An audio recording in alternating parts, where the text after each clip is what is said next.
That way we can make sure to have the option of being able to see the recording later. If you do have questions outside of any of the content that we're reviewing at the moment, if you could hold those towards the end, so that way we make sure that we utilize that hour. We'll stay on after the hour's over, so that if you have any additional questions that you'd like to ask them, that would be great. I saw that you all tested for me the raise hand button, so I really appreciate that. So you know where that's at, that's good.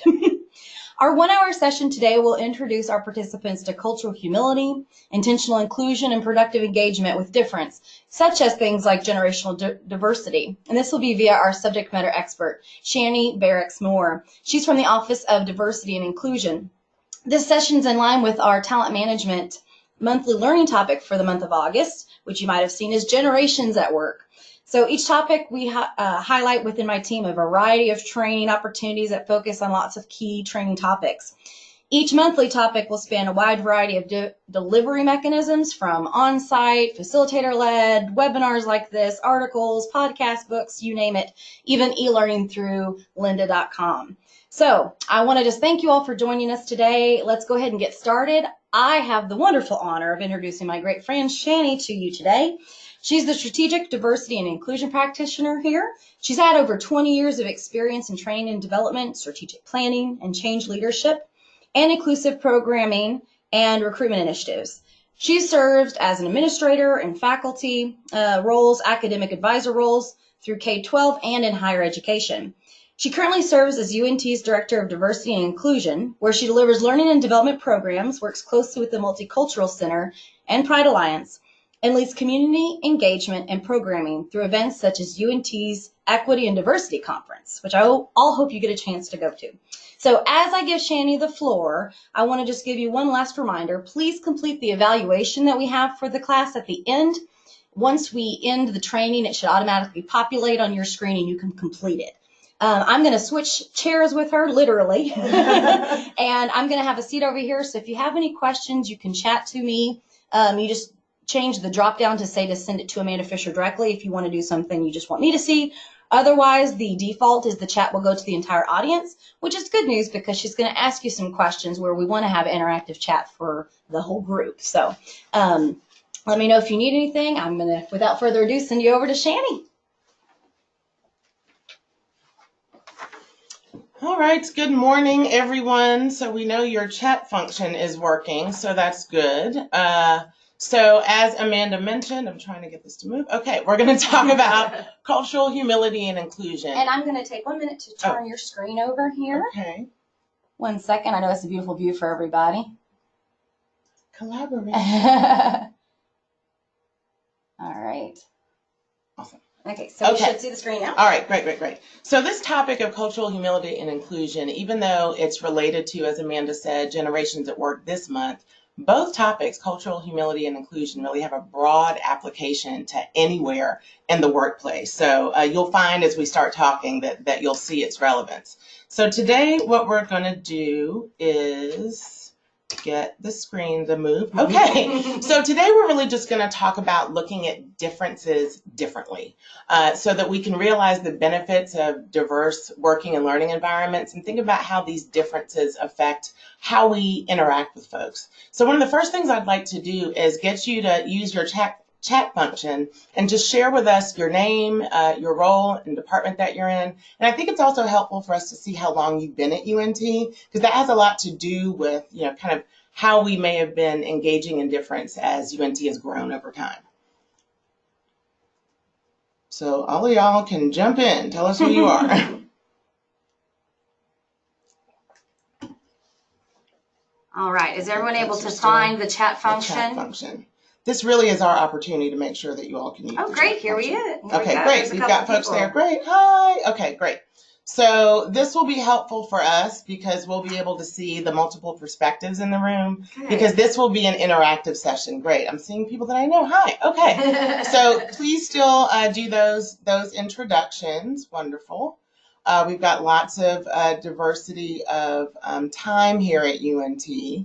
And so we're going to jump in as you all are doing these introductions to share with you the Office of Diversity and Inclusion's definition of diversity, how we define diversity. And we have a broad definition on purpose. And we like to use the metaphor of an onion. Those of you that know me know that I love using metaphors. And we like the onion because while some of us may seem one-dimensional, we are all multi-dimensional and multi-layered, and we all have a core, right? And that'll make more sense in a moment. So the layer that's on the outermost part of the onion, the tertiary or third dimensions, those are the dimensions that change the most throughout the course of our lives. So they often are not going to have as much impact on our perceptions, experiences, and interactions because they've changed. So one that we all have in common is job or career. And while we may have some UNT lifers among us, I'm looking at some of the years here, but sometimes when I have these discussions, we've got folks that have been here at UNT for 20 years. Mm-hmm. I would say that if being at UNT is the core of who you are, you might need a hobby or interest, you might need some nonprofit or volunteer involvement, something else that allows you to engage that maybe is closer to the core of who you are. No offense to those who love UNT, we all do, we've got our green on. But again, we could work at UNT one day and then not work at UNT the next. So these secondary dimensions, these are the ones that you begin to see changing at stages of your life. So these are things like socioeconomic status, veteran status, marital status, geographic location. These may change at stages. So a couple of things here. This is also where we begin to see the intersection of these identities. Historically, say 20th century, when we talked about diversity and difference, we were really just looking at it through the lens of one difference at a time. But what we really realized is that people are all of these things at one time, and they really have some relevance on our perspective. So one that we can all probably relate to is socioeconomic status and education. We work in an institution of higher education, and while some people go to school because they just love learning, most people want to get educational attainment because they want to increase their earning potential, right? And we invite you to share from your perspective some others that you think may be interrelated. You start seeing the relationships between the two. One that I often use is related to parental status. So that on July 11th, 2005, when my parental status changed, I noticed my attitudes and habits changed, my personality changed, my belief systems and values changed. And then I also realized that there was a parental culture that I didn't even know existed until I became a parent. So all of these dimensions of diversity that we're talking about all have inherent cultures within them, values, beliefs, practices that guide people's perceptions and perspectives. And so finally, our core identities, these are the primary dimensions, the ones that you've had most throughout that you were born with by and large, born into. Often if you ask someone what has the most impact on their perceptions, experiences, and interactions, they may say these because you've had them the most throughout the course of your life. These are things like gender and gender identity, race, age, religion. Certainly that has a lot to do with your faith traditions, may have a lot to do with, again, your belief systems and values. Ethnicity, physical or other ability, and also appearance. Those are some that can change. Say, for example, you might change your physical appearance all the time. My hair didn't look like this 2 years ago, for example. And your appearance may change, or your disability status may change if you have some sort of accident and then you go from, having a disability to having an ability that you had before. So the idea about this is that these primary dimensions very often, because you've had them, they're core to who you are. So, and now that you've seen all of these dimensions, a word here that the reason our dimensions of diversity and our definition of diversity is broad is that we're not just looking at the historically underrepresented identities related to these. 20th century, we would maybe talk about race and gender and class, but it was usually those who were in, the word that we use then were minority groups. Now we call them historically underrepresented groups, but our definition of diversity means everybody. Those who are in the majorities of these identities and those also who were historically underrepresented. So just show of hands, does everyone see themselves reflected in this definition of diversity? It's broad for a reason, so hopefully, and this is why we do this, because, sometimes diversity would turn people off because folks would think, well, that's those people, and that doesn't relate to me. But really, diversity is really applicable to all of us. So now we're going to ask you a question, and we're going to do this via a poll. And you're going to see a poll show up on your screen in a moment. What percentage of these dimensions of diversity do you think are hidden? That means you can't tell from looking at someone who and what they are. And we'll give you a moment to answer that poll. So the poll should now be on your screen. You can just select if you think it's 0%, 50%, 75%, or 95%. You've got the poll coming Okay, in. we got the answers coming A in. lot of you say 50%, 75%. We've got 86% of everyone's voted, so I'm just going to give it one more moment before we close down the poll. Okay, last minute to get in your votes. All right, I'm going to go ahead and close the poll now. And I'm going to share those results with you. Okay, so it looks like 75% of you, 46% of you said 75%. Yep. 38% of you said 50%, and only 15 of you said 95%. Well, the 15% of you that said 95% were right. Most of these dimensions of diversity are hidden. You cannot tell from looking at someone who and what they are. We can make a lot of assumptions. And as you notice, the only one that I have that's visible is appearance. And a lot of times we make assumptions about people, about who they are and what their perspectives are related to their appearance, but that might not be the full story. So here you notice I've got gender and gender identity, race, and age kind of opaque. And I invite you to use the chat function to share with us why you think those dimensions are opaque. So you can share with us there. And I'll just mention something here with race, for example. I have a very multicultural family, multiracial family. Our multiracial population here at UNT is probably our fastest growing.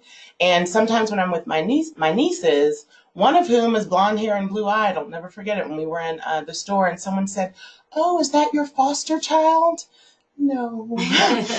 We're all actually related, but you can't really tell who someone is if you're just going by appearance. So now, what about gender and gender identity? I'm married, hard to know unless I see a ring. Okay, yes, that's an example of one. And some people don't wear rings. Right. Between you and your husband. But so, for example, gender and gender identity. Our office also houses the Pride Alliance. And the Pride Alliance also includes a lot of folks who may be genderqueer. You cannot tell from looking at someone what their sex assigned at birth may be. And we have a growing transgender population. So that's one of the reasons that gender and gender identity is grayed out. Yes, gender identity is fluid, absolutely. Yes, Heather, that's a very good point. And so we're talking about age, right? So how many people, show of hands, ever got an age wrong? Oh, yes.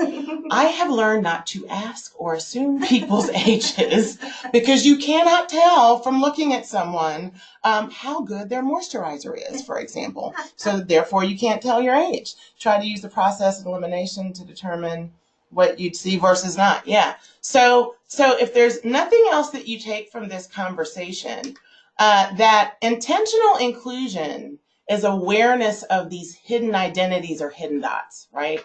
That you cannot tell. You may think you can tell from looking at someone who they are and what their perspectives may be, but by and large, all you're getting is their packaging, right? Mm-hmm. And there's probably a huge story behind what's in that packaging. And the other thing to remember is that, as we mentioned, there's culture inherent in each of these identities. There's a parental culture. I think we would all agree there's a UNT culture. Mm-hmm. We're probably all wearing green as part of UNT culture, right? So when we're practicing intentional inclusion, we want to create an environment that you might not know what someone's hidden dots are, but you want to create an environment where everyone feels like they can welcome those hidden identities into the working and learning environment. So we are now going to move on, and I'd like to introduce you to this definition of cultural humility. Now, most of you have probably heard of cultural competence, and I'm going to use another metaphor here, and I like to use the metaphor of a mirror.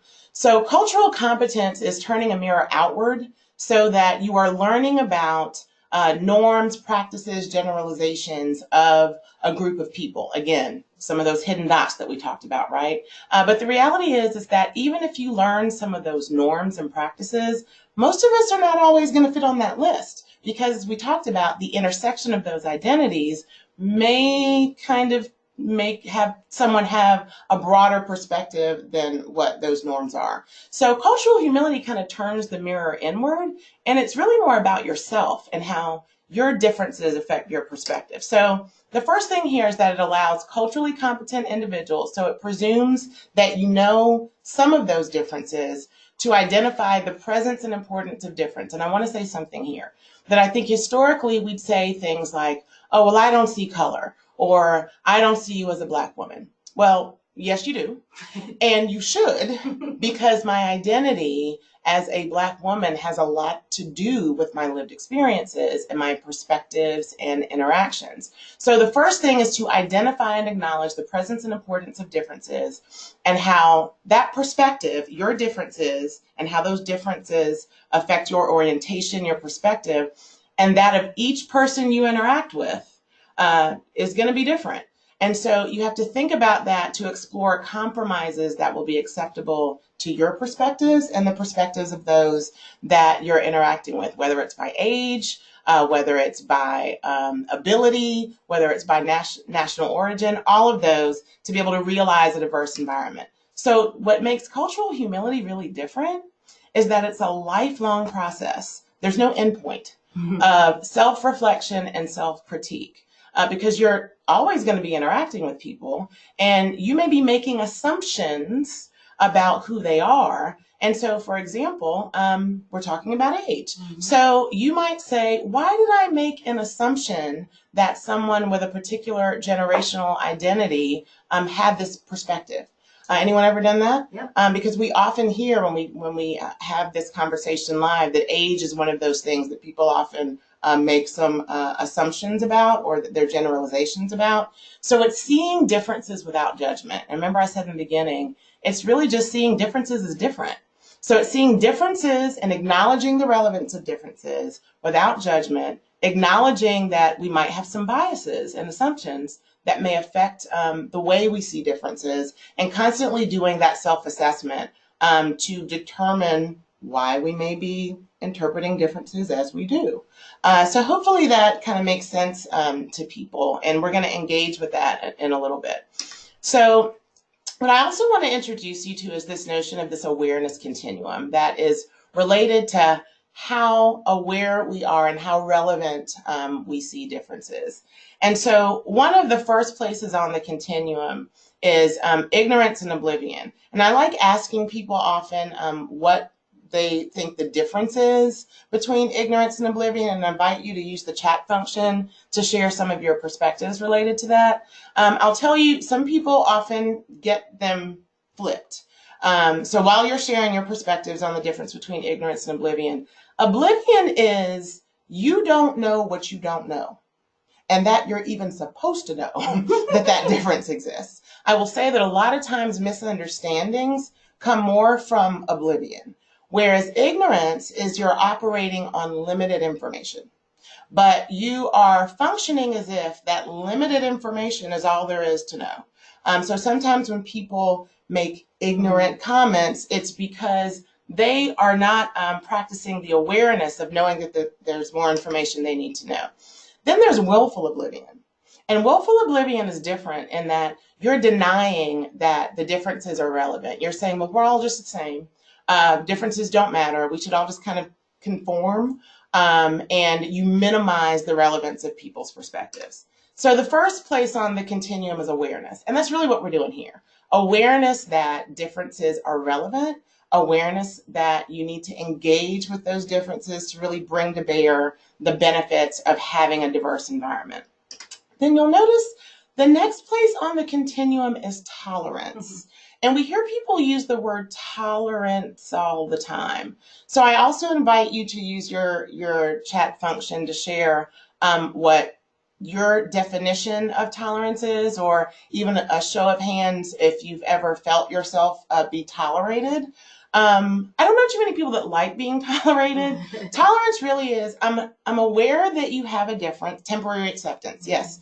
I'm aware that you have a difference, but I don't really know a lot about it, but I'm just gonna deal with you because I have to and let you occupy the same space. But you do your thing over there, and I'm gonna do my thing over here. But the thing about tolerance, I'll deal with it even if I don't like it. And usually people know that they're being tolerated. So when people say that they're tolerant, yay, you're not really doing a whole lot by being tolerant. Thanks for letting me be in existence. Right, because chances are when you're being tolerated, you feel it. And a lot of times tolerance happens because there's limited understanding. And this is the part of the awareness continuum that forces you to go outside of your comfort zone. In order to understand a perspective, that would suggest that maybe you need to engage with someone who maybe has that difference, has that perspective, so you can get an understanding of the whys and whats of what their differences are.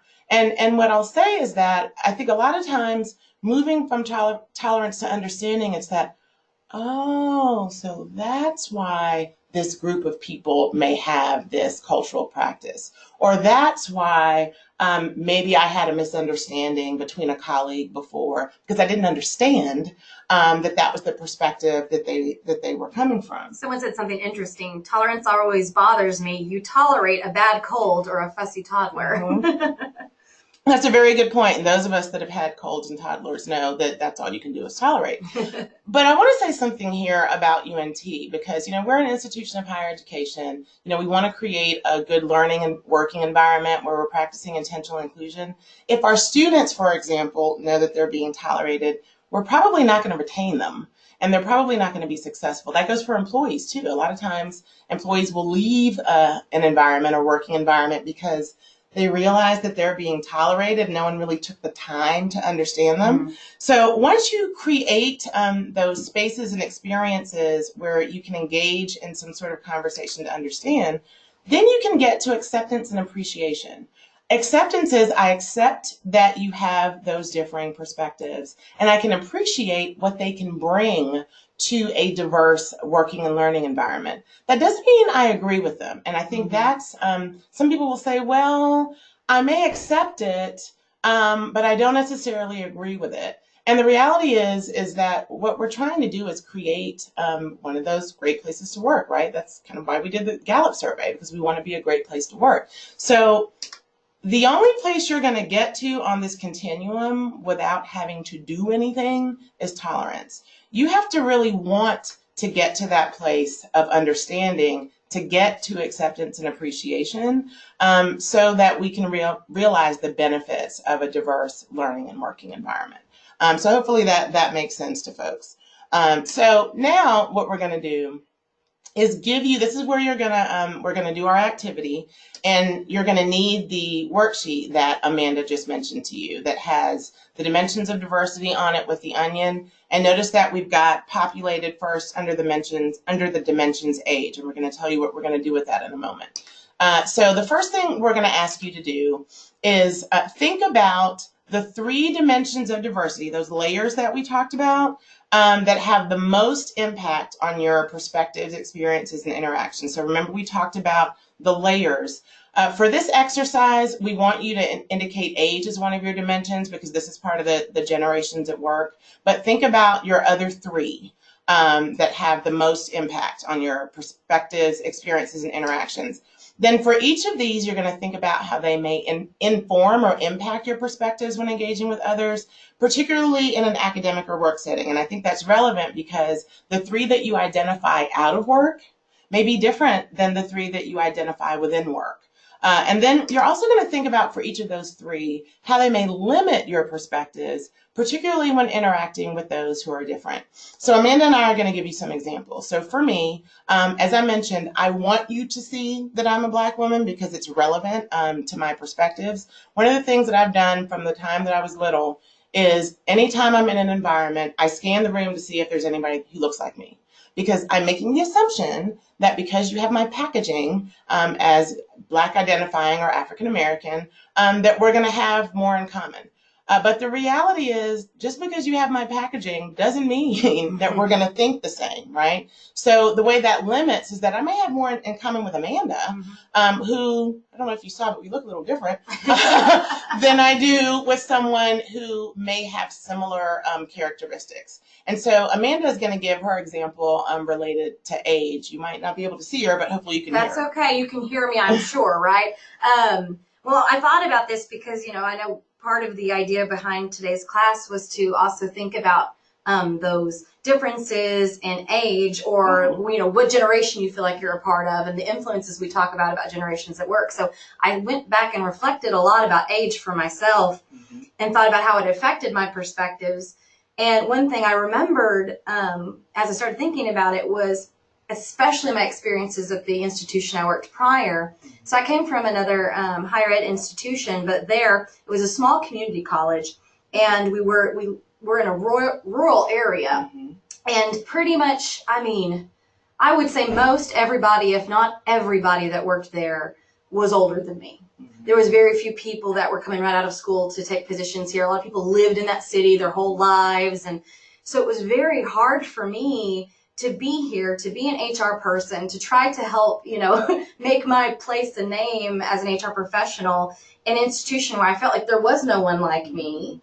And it felt like I was like this sticking out like a sore thumb kind of thing. So I would come into a room, a big meeting or something, maybe even a meeting I had to lead, and I felt almost like I had to prove myself, because I knew walking in that room, I was like, everyone's just going to assume I don't know anything because I'm so much younger. Anyone ever had that experience? Show of hands. Yep. Yeah, exactly. So, I think, and that was partly not only, what I thought they'd assume, but what I assumed myself about what people would think about my generation or about my age. So that was something I always had to struggle with. So we invite you to think about, again, do age first, because that's part of our Generations at Work series. But think about the other one. So what we're going to do now is give you about 3 minutes to complete this. And you're not going to hear us or see us. But then when we come back, we're going to ask you to share potentially one of the ones that you had. So we're going to... Yeah, before you do that, I've started the timer. Can y'all let me know? Can you see the timer on your screen? Just someone at least chat yes or raise your hand. Oh, good. Okay, good. Raised hands mean they can see it. Okay, so we're going to put you, we're going to silence ourselves to give you some time to work on the activity.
And then unmute your webcam. All right, so we're back. Can you see me? Yes. Okay. So we like trying to give you some time to complete that because that's probably the first time anyone ever asked you that question before. So now we're going to ask you to share your perspectives. If I can get this to work. Okay, so what we'll do is have you raise your hand if you would like to share what you put for one of them. You can maybe share with us the three that you had, but share one of them all the way across. So what the identity is, how they inform your perspectives, and how they might limit your perspectives. So if you do the raise your hand function, I'll know to unmute you so you can share so that you don't have to type it all out. So if anyone would like to share, just give me a raised hand so I know to unmute you. Got a brave soul. Even if it's just the age one, because that's really Sure. what we wanted you to think about for this one.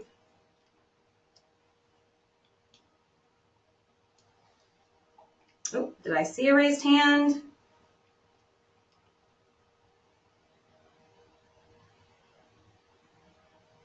Anybody would like to share their different dimensions? Oh, I don't have a microphone, but I can type. Okay, go ahead, Okay, Jennifer. sure. Yeah, thanks, Jennifer. And then after, oh, I've got your raised hand, Jennifer, but you go ahead and type it out. Okay. And I'm noticing that someone said something about personality as she's typing that out. That is one of the ones I will tell you that when we do this with supervisory building blocks, people often mention age and personality as one of the ones that's their core, one of their core identities. And as Jennifer's typing, if anyone else wants to think about the one they want to share. This is my favorite part of the session because I always love hearing people's perspectives. And we learn so much from hearing other people's perspectives that may be different from ours. Okay. Same here, no mic. Sure. Well, feel free if you don't have a mic and would like to share anything, go ahead and chat with us. We'd love to get some feedback. That would be wonderful. And one of the things I might do as you're typing is that someone had a question about how can others move beyond their individual biases to reach acceptance? And I think bias awareness is a huge part of being able to practice cultural humility. I think one is, acknowledge that you have biases. And we have a whole, we'll talk about the trainings we offer later, but we have a whole training session and series devoted to that. So Jennifer shared age. It impacts your tone, communication, pace, word choice, cultural connections. It might limit regarding assumptions about needs and preferences. And that's, what they say about assumptions. So we all have them. We all have them. We all have assumptions and we all have biases that are really informed by, again, these hidden dots and our lived experiences. So who else wants to share? Any other raised hands or? And I'll also say, going back to biases, I'll do a shameless plug. So Amanda mentioned that our division does the Equity and Diversity Conference every year, and unconscious bias is actually the theme of our conference this year. So we have an unconscious bias subject matter expert, Howard J. Ross. So save the date. February 28th here at the UNT Union. If you want to get some more information about unconscious bias and a whole bunch of other stuff. So my other two dimensions were personality and ethnicity. Okay. So do you want to share one of those? A lot of folks don't have microphones. Anybody that does have a microphone that wants to be the brave soul? Oh, and one of mine is belief. Oh, yes. Belief is, say more about the belief one. Kendra, would you like me to unmute you? Do you have a mic?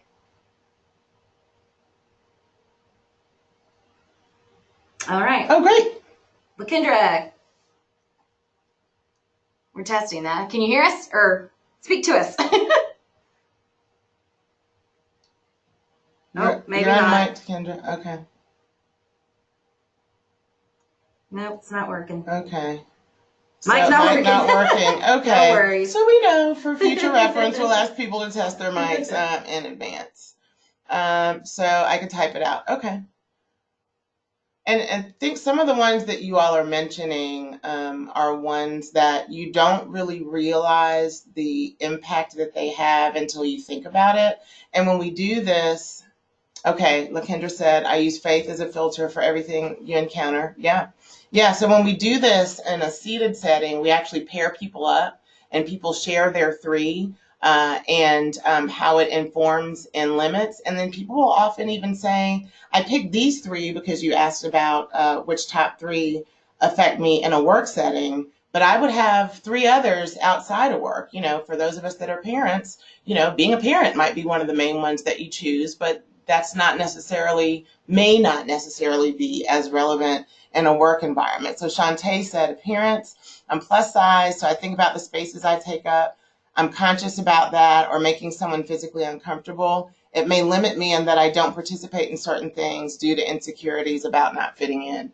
And thank you for sharing that, Shantae. That's when there's a session that we do on unconscious bias where we use the Harvard Implicit Association test. And weight is one of those tests that we take because we know that sometimes people have biases as it relates to weight, and that may affect, the assumptions that we make about folks and how we interact with people, and even our hiring decisions. All of these really could really have a negative impact on creating an inclusive environment.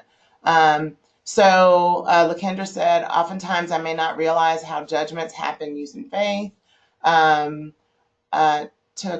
I hope I said that right. Not being from Texas is one of mine as it relates to working at UNT. So I will speak to that. I am from North Carolina. And so I remember when moving to Texas, I probably told you the story, Amanda. When moving to Texas, I thought I was from the South. But then when I came to Texas and said, hey, I'm a fellow Southerner, no, Texans said, no, this is the South. You're from the East Coast. So there are even some of those nuances, and I think native Texans would probably agree that there's a Texas culture. So that I've heard every time we do this activity, we hear folks say that, not being from Texas is something that they're trying to get used to. And even folks who come from corporate into higher ed have a hard time adjusting to the higher ed ways of doing things versus corporate. I can sometimes cause thoughts of blaming or shaming if I'm not conscious. Yes, you did. Oh, I said your name right. Good. So, and I think it's that awareness. That's why I shared that awareness continuum with you all, because the cultural humility, number one, it's about that self-reflection. So knowing that maybe there may be some judgments that you're making based upon one of the things that shapes your perspectives is the first step. And knowing that the way you've been socialized, we even do a whole session on socialization, you may be tolerating someone without you knowing that you're sort of giving them tolerance rather than acceptance. But I think continuing to ask yourself that question is one of the first steps to cultural humility. Yes. So thanks for sharing that.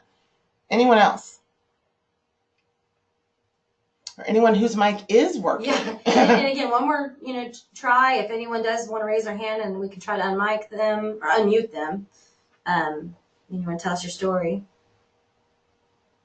It's harder to do this on a webinar. I know, but it is so good, like you said, to be able to share and learn from each other. I think sometimes when you go into sessions like this, you always get so caught up in thinking, I'm going to say the wrong thing. Right. But we all are who we are. Absolutely.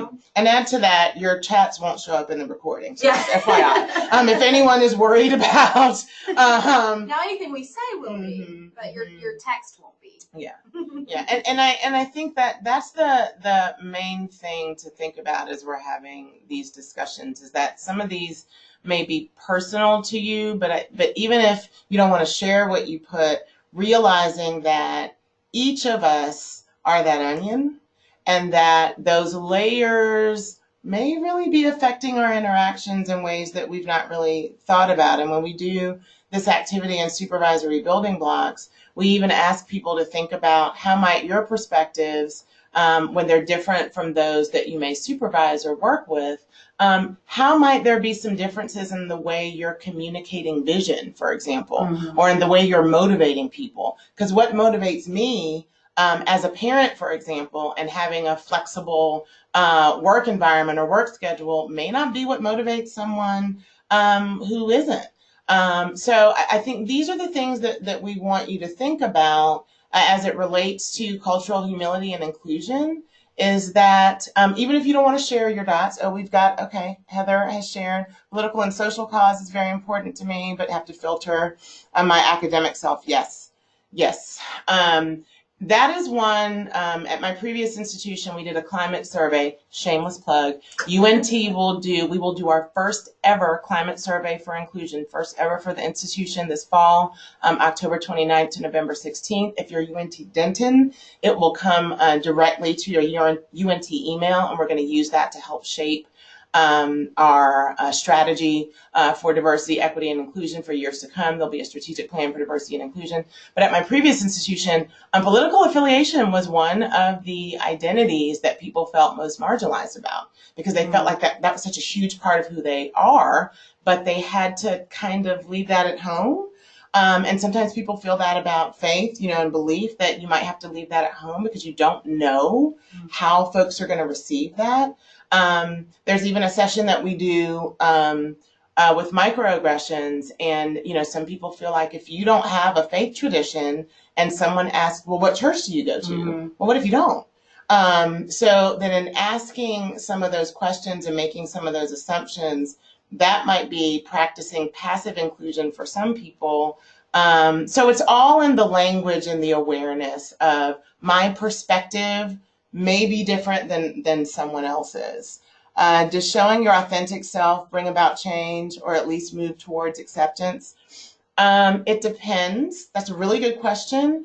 It depends on where you are sometimes, and the relationships you have built with folks, and whether or not the environment that you're in has had this conversation about cultural humility and inclusion.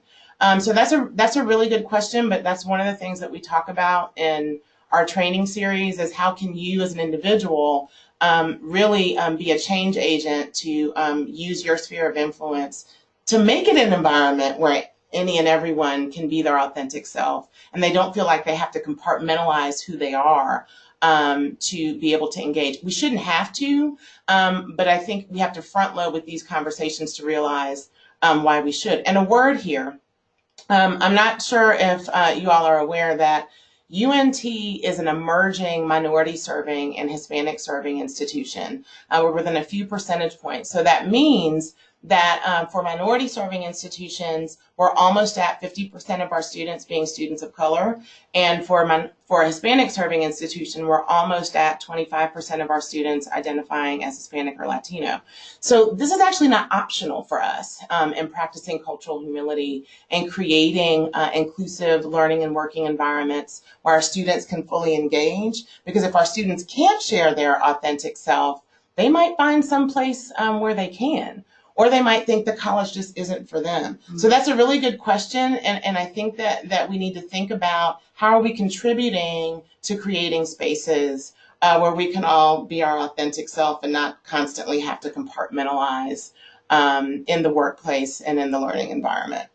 So, okay, any others? So you all just think about that. And I think what we're going to do now is I want to share with you, I mentioned that this is sort of the tidbit of how the Office of Diversity and Inclusion talks about cultural humility and inclusion. We have a number of different training offerings, learning and development offerings, and you can see that there on your screen. We actually do a seated version of cultural humility, and we embed cultural humility in everything that we do. So chances are, if you attend any of our sessions, you're going to get this perspective of how cultural humility and inclusion is applied to whatever it is that we're talking about.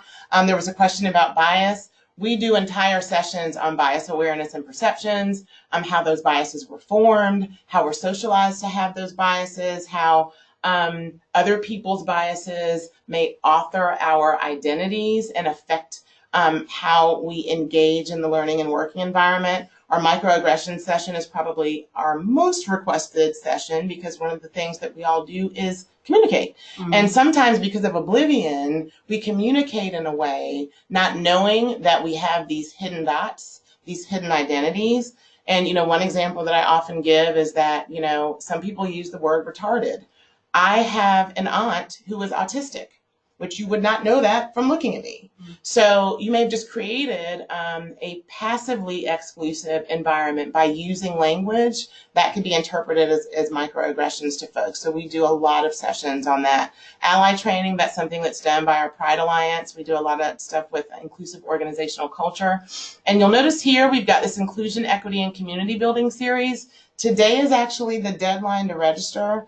We have offered this series to specific units by request, but this is the first time that we are offering this 5-module series to UNT employees where you have to attend all 5. It does require supervisor approval, but it gives you all of the things that we often talk about related to bias awareness, related to cultural humility, inclusive language. You get all of that in that series. So if you go to our webpage, look at our training inventory, we customize all of our trainings.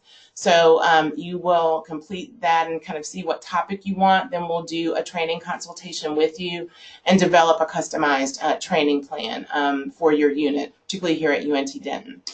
Here are for our system folks, here are the websites that you can go to through UNT System to access any training or other resources related to learning and development. I will say that we here at UNT Denton have talked about how we might work with some of our system partners in offering some of our diversity and inclusion trainings. We've actually started getting a lot more requests from UNT System for our training. So we hope that you will take advantage of some of those resources. And I was going to mention these links. If you go into when you open your document, they should be clickable, and it'll take you to not only the system website, but if you're one of our members today here with Dallas or the Health Science Center, we also link you to those websites so you can get information on possible training or if you need any support. So make sure to click on those links for more information. Yes, and I'm seeing some other, microaggressions, folks giving some comments on microaggressions, which is why it is our most requested training. And we will sometimes offer our microaggressions training to units who may have gotten in a little trouble with their language, perhaps because of oblivion. But it really does help. It's that awareness, which is why, we talked about that awareness continuum, awareness of what is and what isn't potentially appropriate to some people. So what we're going to do now is this is not the evaluation that you're going to get. This is our paper evaluation that we use at the end of all of our sessions. Once you log out, you will get an evaluation that shows up on your screen that asks a number of different questions. We do evaluations in the Office of Diversity and Inclusion for all of our trainings because we actually read them. And we actually have made a lot of improvements to our learning and development offerings based upon feedback from your evaluation. So we invite you to complete that. It'll pop up on your screen in a moment. This is our contact information. We are glad that you joined us at least for the Office of Diversity and Inclusion's first ever UNT webinar. So as Amanda mentioned, this is recorded. We will likely offer this as a resource to other folks on our website. We invite you to participate in some of our trainings, and if you have any other questions, we will be here. Amanda and I will stay here if anyone else has any other questions. But otherwise, it's been great sharing this time with you all. And happy Friday. Go Mean Green. Absolutely. If anyone would like to ask a question and wants me to either unmute their mic by raising their hand or like to chat with us to ask a question, either one's fine. We'll be on the line for a few more minutes until we don't see anyone's here anymore. So feel free to take a minute. And, I got a raised hand. I'm going to try to great. unmic Awesome. you here, Kelsey. And so for those of you that are done, feel free to log out and you'll get the evaluation. Okay, Kelsey, I think we can hear you. Oh, can you hear me? Yes. Yeah. Hi, Kelsey. Oh, that's awesome. Hi. I just wanted to ask, when you guys do the webinars, I don't know if you guys know if we're able to, but can we rewatch the webinars? Once we post them on our website, and we are revamping our training website right now, and we plan to have a section for webinars. So maybe we'll figure out a way to announce that this is available. But we also do this as a seated session too. We do our kind of our Cultural Humility 101 as a seated session, and it's a lot more fun because you get to interact with each other. For sure. Yes, yeah. But yeah, we'll have this available, and we can also even deliver this session to your department. So Yeah, that'd be great. great. Thank you, Kelsey. Thank you. All right, anyone else have a question? You can text us or you can raise your hand and I'll unmute you. Thank you for the thank yous we're getting as you're making your way out the door. Yes, thank you. And I hope to see you all in some of our future trainings. There's my contact information. Don't hesitate to reach out to us. And again, the plug about the climate survey. I appreciate that you all participated in this session, which says to me that you would probably be interested in some of the questions that we're asking on UNT's first ever climate survey for inclusion, so that we can really get the perspectives of everyone, students, employees, faculty, staff at UNT, so that we are actually practicing intentional inclusion. So follow us. We'll start sharing more information about that. And if no one else has any more questions, we are going to bid you good afternoon. Okay. Well, thank y'all very much for participating. We're going to go ahead and close down the session for today. Thank y'all. And you should see your eval pop up on your screen now.